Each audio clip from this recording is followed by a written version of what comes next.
foot kan magane afleba o bismillah anga farkolo nyana je kene kan keren yala ami émission ke mercredi ni atoye anyefo ye anga jamu kanye mimbe anga actualité anga kuna funi balamo kasokolu faranyo kan ko di awma fédération malande de football ligue 1 orange ou kunye muye championnat clé mukan ani flana baraw olu boloda anya ye ka fo donati chama konna la olu matan o kuma willa kana se muye Julba secrétaire général alema kana nyinga Julban AS police tumi nyona muna Julba maye ani club chama were fene be no olu fene maye keneka nyo odi fawi ka kuna foni balamo kren ka di aw ma obi se ka famali ko nyuma soro chogmena anga far ko nyana je keneka kren la se na donanti yoro kelimpeo jiriba foot o kuma amena nyingal tengu sisano Julba se galla koko bin koko nala aka se ka dale fe kono aw ni aw ambela jele nga se ka anga tata ata alela o kuma segal inso ne toba Muru Koulibaly ne Julba secrétaire général il est comment fort effectivement comité exécutif est 22e journée programmée je crois que oui Machitan kelen est programmé mais il y a des Machitan kelen na Machinan drone etana ato ulon vlashi matin donc au bas il a qu'à fort mouvement mido Julba kelente équipe wore ubala équipe chama wore ubala donc un mouvement fana je pense que Kumbala, moi c'est que fausse que gansa. Depuis comité exécutif a gagné il a wakati minka foko ou bien fait ka championnat total. Je crois que en kuye bataki chuma ka ula ka fo tant fait la kuye. Autant fait la kuye muna parce que on hakila ka fo Valentine a ja ana a femme bébé sur sigi ka fo c'est fait. Anye bataki chuma ka ula ka fo FIFA kuye seben blakana ka nyini ton befe je crois que ya ti fédération bema ya nyini ni mo mbe fe ki ga championnat là-bas luka afo munu te fe ku tal là-bas fana nubu ka représentant blakata ko fene fo an hakilla yani fédération nga jabidi fédération nga aka membre wele ku lasigi ku nyininga anga hakilna tafuye parce que marabe ke tende al ni dernier mot be bolo quand même il ka devoir y fene i be mo munu mara iku lame iku hakilna ta don parce que je pense que ambe jemina mo shima muguchi ka mo shimne alors donc en jemakan ambo de walia o de ba ja o de ba noya à partir de ce moment en hakila fédération kunkanga hakilna ta ni ngalike ya nous va continuer parce que en bolo saison en hakila continuer kuntala kadaka ne ya jatem na ankrefe dugu fenfenbe a be aga championnat jo dugu bina ni woro nyogo ya aga championnat jo ka étape wore franchi parce que problème est mis c'est que mo be kuma chama fo mais mo ba fo tindron to no fait parce que ni ya jatem ne kuma mbembi ko anga jouer balontana anga jouer demsenu ka avenir demsenu anga miri demsenu la moi je pense que ni anga attitude jatemne on de be miri demsenu la ka teme bella jelenga muna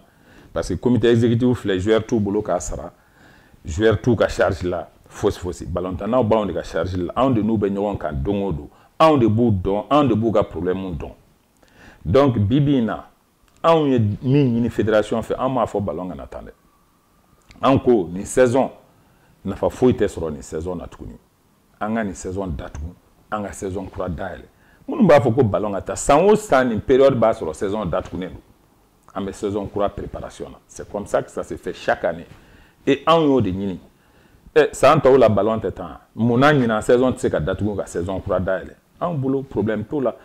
au betani joueur ou ire de cadre na fay parce que Mali la balontana be fin soro wari soro kan nafa soro fin kelen doron la o transféré akra local yo akra international yo balontana be war soro de la donc fin ba la carré balontana o ga intérêt défend je pense que oluka kele kan ka de saison ga datu période de transfert ka daile saison croit qu'a préparé dans les meilleures conditions possibles parce que bibi na ani munu ga jouer coupe d'Afrique là olu bebe ku ka saison croit préparé depuis mi-août olu ka saison croit disposition tali daminɛ u ye licence dilan u ye fɛn bɛɛ dilan n'i y'a jateminɛ peut-être kafu ye dɔ fara an ka délai kan k'a fɔ n'a ka d'an ye an bɛ se k'an ka qualifiés di jusqu'en fin septembre ça comité exécutif côté ne m'o papier mais au côté mais hali n'o ye tiɲɛ ye kafu ka sira t'a la o hali n'aw y'a tan fo olu ka compétition bɛ daminɛ don min veille la olu ka sira t'a la a bɛ taa u ka équipe présenter n'u batira u bɛ bɔ a la de pour la CAF ça ne fait aucun effet mais anw de ka haminanko ka kan ka kɛ équipe ka ɲɛ ɲuman yira Coupe d'Afrique kɛnɛ kan o dun tɛ se ka kɛ fo préparation o de b'an jɛ san o san salon n'i y'a jateminɛ anw participera cogo min na aw bɛɛ y'a ye an y'an ka listes don à 48 heures de délai seulement u y'an précipité an ye joueur dɔw yɛrɛ tɔgɔ sɛbɛn fo ka taa saison ban o ma match kelen tan an fɛ donc on ne veut pas retomber dans ça parce que an bolo Mali ballontan ɲɛta comité exécutif man kan k'o dulon championnat ni coupe du Mali la non ballontan ɲɛta il faut k'an ka ɲɛ ɲuman de yira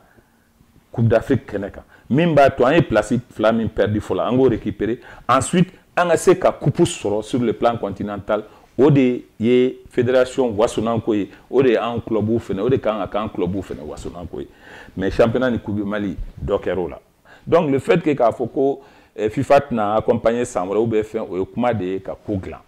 kuma filanan min n'u b'o kɛ ka ko dilan o ye k'a fɔ ko ni championnat ma tan équipe tɛ se ka bɔ ka taa Coupe d'Afrique la ko équipe bɔli dulonnen don championnat tanni na e min sigilen filɛ e b'a dɔn o tɛ tiɲɛ ye ne b'a dɔn o tɛ tiɲɛ ye parce que CAF de ye lettre ci k'a yira bɛɛ la k'a fɔ aw bɛ se k'aw ka championnat jɔ wa aw ka mɔgɔw bɛ bɔ la preuve c'est que dugu 46 y'u ka championnat jɔ mais o kɔrɔ tɛ k'olu tɛ participer o et donc ce n'est pas pour participer à la Coupe d'Afrique ça n'a rien à voir avec ça donc au argument fɛnɛ je pense que ça ne tient pas pandémie nana ka na yɔrɔ bɛɛ tiɲɛ pandémie nalen a ye ballontan jɔ je pense que ça c'était une chance pour le Mali et pour la fédération parce que bibi in na pandémie nalen u kun bɛ se k'u sinsin pandémie kan ka ballontan jɔ an ka refondation kɛ o ye mun ye an k'an sigi an ka kuma ballontan kan ka taa cogo min an k'a lataa ten anw bolo n'u kun ye saison datugu sisan u bɛ assemblée convoquée assemblée convoquée an bɛ commission ninnu sigi u kan ka sigi cogo min na n'o kɛra je crois que problème t'a la mɔgɔ si bolo n ka proposition de sortie de crise ye kelen de ye aujourd'hui fédération ka saison in datugu ka saison kura an ka don saison kura projection kɔnɔ u ka saison kura dayɛlɛli prévoit ka période de transfert dayɛlɛ équipe ka se k'u renforcer pour qu'an ka ɲɛ ɲuman yira sur le plan africain entre temps u bɛ assemblée générale extraordinaire convoquée an ka commission ninnu sigi komi sariya y'u fɔ cogo min na n'o kɛra problème fosi tɛ Mali ballontan na tugun an bɛ saison kura dayɛlɛ dans les meilleures conditions possibles an ka clubw bɛ labɛn ka ɲa ka taa Coupe d'Afrique la kuma fosi tɛ kɛ mɔgɔ si da tuguni par rapport au championnat bɛ kɛ championnat ɲuman ye et alhamdulillah an b'an tɛgɛ di ɲɔgɔn ma an bɛ Mali ballontan an b'a lase a kan ka se yɔrɔ min na ne bolo solution fila t'a la solution saba t'a la et aujourd'hui vraiment je demande à la fédération de revenir à la raison u ka kanko to yen u ka Mali ballontan diriger texte y'a fɔ cogo min na parce que n'o tɛ mankan bɛ wuli dɛ mankan bɛ wuli on est devant une nouvelle crise solution t'a la et vraiment tous les jours an bɛ k'an ka supporters calmer Dieu seul sait ce qui peut se passer parce que mɔgɔ bɛ kɛlɛ daminɛ cogo dɔn i t'a laban cogo dɔn dɛ baba bɛ kɛlɛ daminɛ don min a kun t'a dɔn ko ɲinan élection bɛ fɔ ale kɔ mais a kɛra ale senmaya la donc je pense que vraiment l'un dans l'autre bɛɛ lajɛlen ka jisuma k'i koli ji la an ka ɲɔgɔn dɛmɛ ka ballontan bɔ dibi la an ka ɲɔgɔn dɛmɛ pour éviter une nouvelle crise à notre football c'est ce que je voulais dire mais min fɔ yiribakiriw filɛbaga n'a kanubagaw déjà n b'aw fo parce que aw bɛ baara ba la Mali ballontan ko la et je pense que aw bɛ min kɛ peut-être que bɛɛ kan k'o de kɛ avoir l'avis de toutes les parties et d'ailleurs de tout le temps an y'a demandé depuis crise fɔlɔ fo ka na se sisan ma ni mankan bɛ ballontan na aw bɛ côté fila la sigi de u ka kuma dans un débat contradictoire i bɛ texte dɔn i tɛ texte dɔn ni mɔgɔ fila bɛ kuma la min ta ye tiɲɛ o tɛ fili o donc à partir de ce moment nous on demande déjà nous bɛ se politique kɛra sisan nɔ ɲɔgɔn faga ni fɛn bɛɛ bɔr'o la il y a eu des morts duguw jenina ka goudron jeni ka fɛnw kɛ mais est ce que o y'olu bali ka sigi ka kuma et u sigira ka kuma dans le feu de l'action o y'a sɔrɔ kɛlɛ jugumanba don mais u m'u kɛ ɲɔgɔn kan u ma fosi kɛ bɛɛ y'i hakilinanta fɔ wa jama bɛɛ y'a ka nafa tirer a débat la wa sincèrement a débat ye fɛn ba ɲa parce que ça a contribué aussi à apaiser la tension parce que minnu kun bɛ ɲɔgɔn nɛni u nana sigi don min k'u ɲɛsin ɲɔgɔn ma mɔgɔ si ma se ka si nɛni a kɛra bonya ni karama kɔnɔna la et c'est ça la démocratie, c'est ça la construction. Mais il y a depuis 2015, il faut bi débat ma délégué ballontan quand jamais. Donc à partir de ce moment, moi je pense que ballontan solution doit faire un de faux et c'est qu'il faut de c'est qu'il faut c'est que assemblée c'est fait c'est qu'il comme c'est débat fait c'est que faire réunion c'est fait monter assemblée parce que c'est qu'il faut un mois faut forcément faut que lors d'une assemblée générale. On n'a pas dit ça. On a dit moi acteur ou gaoula anga c'est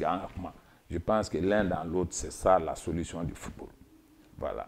An bɔra ka mun ye Modibo ka kumaw bɛɛ lajɛlen lamɛn sisan ni o de fɔ aw ye kunnafoni bi sɔrɔ yɔrɔ yɔrɔ Mali sen ndolanci la Yiriba Foot an nakun y'o de ka kunnafoni di aw ma cogoya wɛrɛ la nɔgɔ bɛ se ka bɔ kunnafoni bɛɛ lajɛlen na cogo min na ni Ala sɔnna aw k'an bɛn mercredi wɛrɛ a ɲɛfɔ émission wɛrɛ kan.